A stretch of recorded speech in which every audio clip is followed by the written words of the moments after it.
മുടി വാരുന്ന സമയത്തൊക്കെ ഇങ്ങനെ മുടി ഇങ്ങനെ സ്കിന്നൊക്കെ പൊളിയുന്ന രൂപത്തിൽ കാണുന്ന ചില ആളുകൾ കണ്ടിട്ടുണ്ടായിരിക്കും അല്ലേ. പലപ്പോഴും ഇത് എല്ലാതും ഡാൻഡ്രഫ് ആണെന്നുള്ള രീതിയിൽ തെറ്റിദ്ധരിക്കുക, പലതരത്തിലുള്ള ഷാമ്പുകൾ കീറ്റഗുണത്തിൽ തുടങ്ങി അത് യൂസ് ചെയ്യുന്ന പല ആളുകളെയും ഞാൻ കണ്ടിട്ടുണ്ട്. എൻ്റെ പേഷ്യൻസ് പലപ്പോഴും വരാറുണ്ടെന്നുള്ളത്.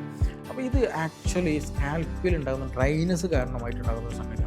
അപ്പോൾ അതുകൊണ്ട് തന്നെ അവിടെ നമ്മൾ ഒരു ഫംഗലാണ് പ്രശ്നമാണെന്നുള്ള രീതിയിൽ അതിന് വലിയ രീതിയിൽ ട്രീറ്റ്മെൻറ്റ് എടുക്കേണ്ട ആവശ്യമൊന്നുമില്ല. ആ ഒരു ഡ്രൈനെസ് കുറയ്ക്കാനുള്ള ഒരു ബേസിക് ആയിട്ടുള്ള സംഗതികൾ ചെയ്താൽ മതി. ഒന്ന് നമ്മൾ നല്ല വെള്ളം കുടിക്കുക, ഇൻറ്റേർണൽ എന്താ ചെയ്യുക, ഹൈഡ്രേഷൻ നല്ല രീതിയിൽ കൂട്ടുക എന്നുള്ളതാണ്. മറ്റു നമുക്ക് ചെയ്യാനുള്ളത് അവിടെ നല്ല മോയ്സ്ചറൈസിങ് ചെയ്യുന്ന ഷാമ്പുകൾ യൂസ് ചെയ്യുക. അതേപോലെ തന്നെ നല്ല ഓയിൽ തലയിൽ എന്താ ചെയ്യുക, ഓയിൽ അപ്ലൈ ചെയ്യുന്ന ഒരു ശീലമൊക്കെ ഉണ്ടെങ്കിൽ തന്നെ എന്ത് ചെയ്യും, ആ ഒരു പൊടിയുന്ന ബുദ്ധിമുട്ടുണ്ടല്ലോ സ്കാൽപ്പിൽ, അത് നല്ല രീതിയിൽ നിൽക്കും. അപ്പോൾ നമ്മളിത് എല്ലാതും എന്ത് ചെയ്യരുത്, ഒരിക്കലും ഒരു അസുഖമായിട്ട് അല്ലാന്നുണ്ടെങ്കിൽ ഒരു ഡാൻഡ്രഫായിട്ട് എന്ത് ചെയ്യരുത്, അതിനെ കാണരുത്. അപ്പോൾ നമ്മളതിന് ബേസിക് എന്തെങ്കിലും ഡിഫറൻസ് മനസ്സിലാക്കിയിട്ട് അതിനുള്ള ഒരു ഫോക്കസ്ഡ് ആയിട്ടുള്ള ട്രീറ്റ്മെൻറ്റിലേക്ക് എപ്പോഴും പോകാൻ ശ്രദ്ധിക്കുക.